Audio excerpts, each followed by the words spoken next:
안녕하세요, 문쌤입니다. 자, 오늘 아침 운동을 갔다 오다가 그 귤밭을 제가 찍고 왔는데요. 자, 올해 엄청나게 풍년이랍니다. 그런데 농부들은 굉장히 한숨 소리가 좀 길어졌어요.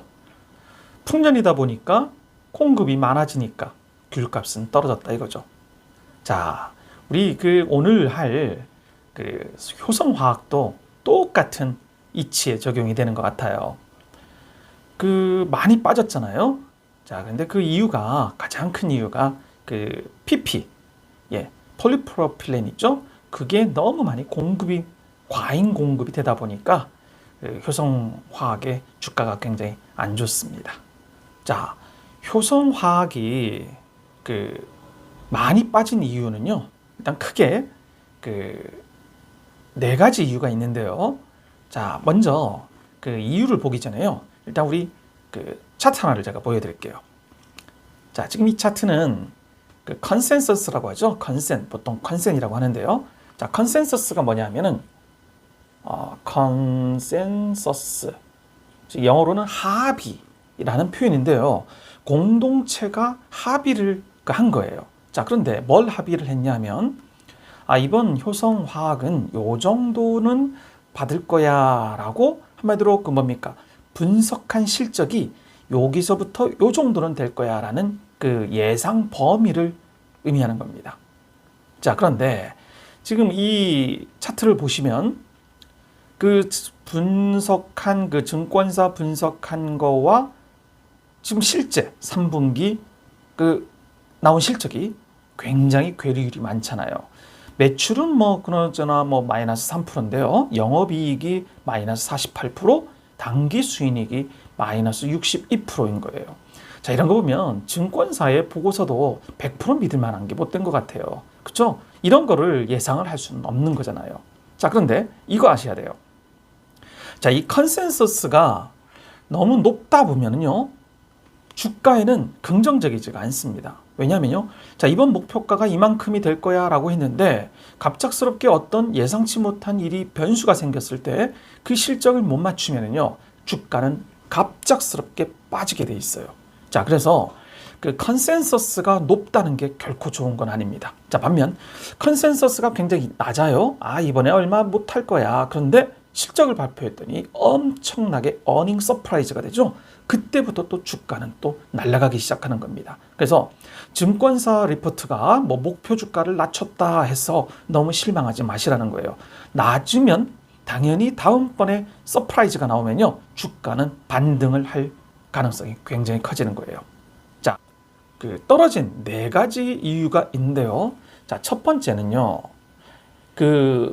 효성화학의 대표적인 제품이 PP라고 했잖아요. 그 PP를 만들려면은 제일 많이 들어가는 게 뭡니까? 네, 재료인 LPG예요. 자, 근데 이 LPG 가격이요, 제가 차트를 보여드릴게요. 이 LPG 가격이 엄청나게 올라버린 거예요. 자, 그러면요, 우리가 이 화학 업종에서는요, 또 하나 용어를 좀 알아두셔야 될 게 스프레드라는 표현이 있어요. 자, 스프레드가 뭐냐면요, 원재료와 그 원재료를 통해서 만들어낸 완제품 사이의 마진을 말합니다. 자, 이 스프레드라는 단어에는 마진이라는 단어도 있거든요. 그래서 마진율이 스프레드가 높으냐 낮으냐에 따라서 그 제품의 가격이 이익이 나느냐 안 나느냐 이걸 설명하는 일이겠죠. 자, 그런데 지금 이 차트를 보시면 LPG 가격이 엄청나게 인상이 됐죠. 자, 이 LPG를 제일 많이 하는 데가 사우디에서 만들어내고요. 그리고 사우디 말고 미국의 프로판가스죠. 미국도 하는데, 자, 이 사우디의 우리 CP 가격 합니다. 이게 컨트랙트 프라이스, 즉 계약 가격인데요. 이 컨트랙트 CP 가격이 굉장히 올라갔고요. 지금 현재는 톤당 $900 선에 올라버린 거죠. 자, 게다가 유가가 엄청 오르다 보니까 이런 현상이 생긴 거잖아요. 그 다음에 미국이 그 프로판가스를 좀 많이 만들어냈으면 좋았는데 그 물류가 지금 꽉꽉 차 있었잖아요. 그래서 뭐 삼성전자한테 막 손을 빌리고 막 그랬었는데요. 이 물류량의 감소 때문에 그 미국에서의 수출이 굉장히 적어졌답니다. 그런데 다행스럽게 요번 그 2분기, 3분기부터는요. 그 미국 수출량이 그 2014년 이래로 두 번째로 높아질 정도로 그 그 수출량이 프로판가스 수출량이 올랐답니다. 그래서 조만간 이 LPG 가격은 좀 떨어질 가능성이 많다. 자, 그런 긍정적인 얘기도 있습니다. 자, 다음 두 번째 이유가 뭐였냐면요. 아까 말씀드렸던 PP 가격이 공급 과잉이라는 거예요. 그러다 보니까 물량이 너무 많아졌다 보니까 공급 과잉으로 지금 안 좋아지는 거죠. 자, 그리고 세 번째가 뭐냐. 그 9월 달에 그 울산 효성 공장에서 불이 났잖아요. 자, 불이 나다 보니까 당연히 물건을 못 만들었을 거고, 그리고 그거에 대한 어떤 점검 같은 거를 하다 보니까 뭐 75억 정도 그 일회성 비용이 들어갔다고 하네요. 그러다 보니까 당연히 영업이익이 떨어질 수밖에 없었던 거죠. 자, 그리고 네 번째가 베트남 공장이에요. 자, 제가 지난번 효성화학을 설명하면서도 베트남 공장을 유심히 쳐다보자라고 얘기를 했었잖아요. 그래서 이 베트남 공장이 잘 되면 좋았는데 베트남의 코로나 바이러스가 엄청나게 지난 2분기에 막 발발을 해버렸잖아요. 그러다 보니까 효성화학만이 아니라 그 화학의 그 PP를 받고 중간재를 만들고 완제품을 만들어내는 그런 공장들이 다 셧다운이 돼버린 거잖아요. 그러다 보니까 당연히 그 물건을 만들어낼 수가 없었던 거죠. 그래서 이익이 굉장히 줄어들어 버린 겁니다. 자, 그렇다면 그럼 앞으로는 그럼 어떻게 할 것이냐 이거죠. 문제는 그겁니다. 자, 그러면 자, 이 두 번째 PP 가격이요.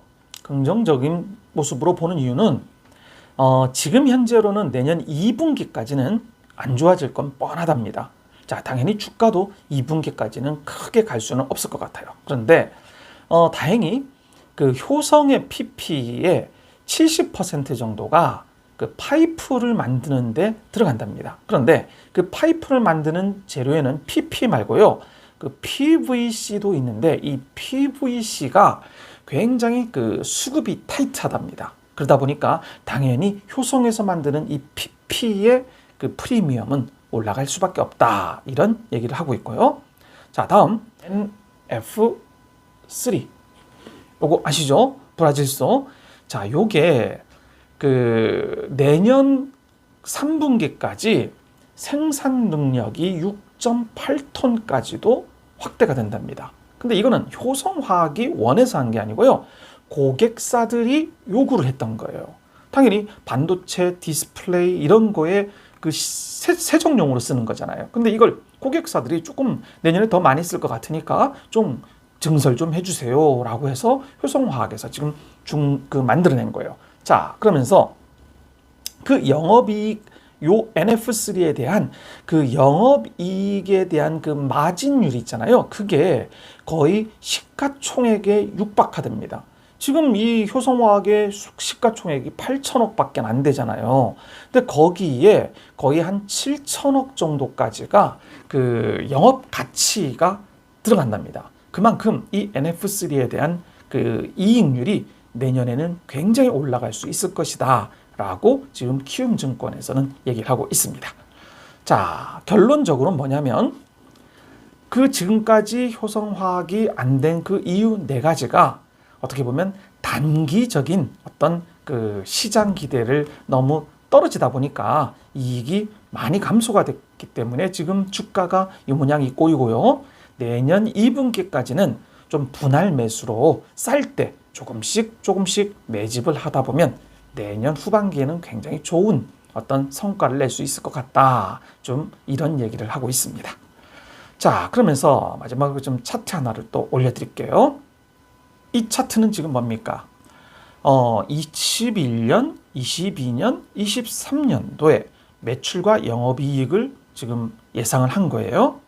자, 보시다시피 지금 영업이익과 그 매출이 계속 올라갑니다. 물론 지난번 그 2분기 때 예상했던 것보다는 조금 많이 떨어지긴 했죠. 그렇지만 내년 22년에는 2,800억 정도의 영업이익이 예상이 되는 거잖아요. 자, 그래서 지금 현재로 효성의 화학의 그 퍼가 지금 5배 정도밖에 안 되는데요. 지금 이 화학 업종의 퍼가 지금 11월 기준 퍼가 14.6배랍니다. 자, 그 얘기는 그 퍼가 지금 일반 화학 그 업체보다 훨씬 적은 거잖아요. 물론 이 화학에는요, 이건 정확한 부분은 아닌데, LG 화학이라든지, SK 이노베이션 같은 데 있잖아요. 거기는 화학 업종이라기보다는 사실 배터리 업종이잖아요. 그런 데까지 포함이 되다 보니까 이렇게 되는 것 같고요. 자, 일반적으로 퍼가 보통 7배에서 10배까지는 받아야 되는 부분인데, 지금 효성화학은 5배 정도 수준이기 때문에 지금 목표가를 46만 원 정도까지는 예상을 해보자. 지금 이런 차원인 것 같습니다. 결론은요, 내년 2분기까지는 그렇게 좋은 주가는 만들어낼 수는 없을 것 같아요. 안타깝지만요. 자, 그렇지만 어쩌겠습니까? 저희들은 좋은 주식을 사서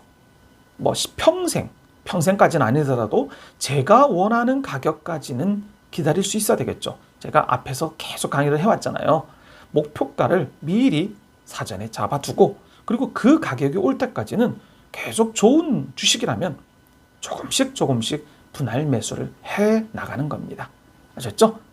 자, 하여튼 좋은 주말 되시기 바라겠습니다. 감사합니다.